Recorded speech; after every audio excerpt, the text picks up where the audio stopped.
Ćao svima po drugi put. Napolju je sranje vreme, pa sam odlučio malo da uđem u kuću i kao da snimim neki novi klip. Inače, što se tiče ovih klipova, ne planiram da budem vloger, ali mi je svakako želja da s vremena na vreme izbacim neki klip, da kažem šta mislim i da kažem kako se osjećam, kako je trenutno kod mene, kako je kod vas, na primjer.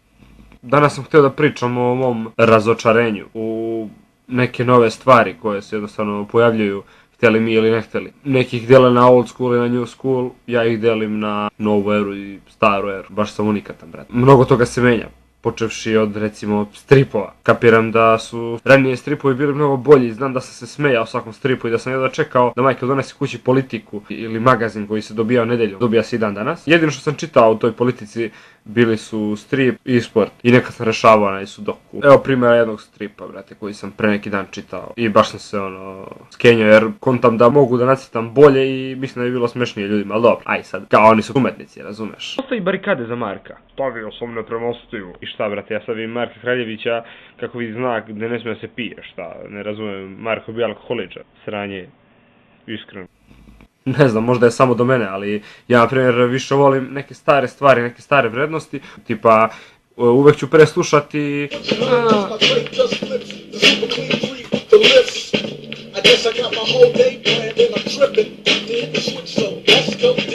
Let's go dippin'.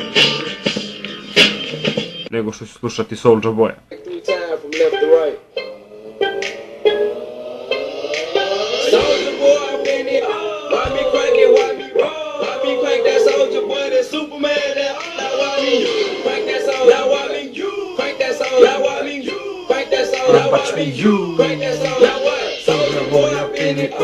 New school sranje, pesma koju mnogi gotive, ali mislim da muzika sama po sebi nema baš konkretan smisao. Watch me you, watch me you, watch me you.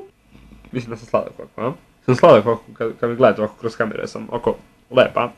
Mislim da su se ljudi promenili dosta, mislim da su se ranije više cenile prave vrednosti nego što se cene sad. Sad se više ceni laž i neiskrenost od prave iskrenosti pravog druga. Mislim da će uvijek ljudi izabrati za svog druga neku osobu koja će jednostavno da im kaže da lepo izgleda jer će se oni bolje osjećati na neki način. Bilo ko bi probao da kaže da to i to ne valja. Buraz ne valja da ti to iskreno ti kažem, mislim da bi morao to da promijeniš. Šta bre ti znaš brate, gledam ovo tak, gdje si brate, znaš neki su brate kriminale, znaš ko je, on se svemu slaže sa mnom brate, šta? Ovaj klip će izgleda biti kraći nego što sam planirao. Mada iskreno da vam kažem, ja nemam neku odrednicu koliko će mi klip da traje, ne znam na koliko ću ih izbacivati. To u potpunosti zavisi od onoga šta će mi pasti na pamet tog dana i da li ću ja da snimam. Možda budu jednom u nedelju dana, možda budu jednom u 3 mjeseca. Možda budu 15 puta u 3 minuta, ha? Sutra se probudim s idejom, brate, ja snimim 15 klipova i da ih ubacim za 3 minuta. Boli me ovo, brate. Kapiram da sigurno ima ljudi koji se slažu sa svim ovim što sam rekao.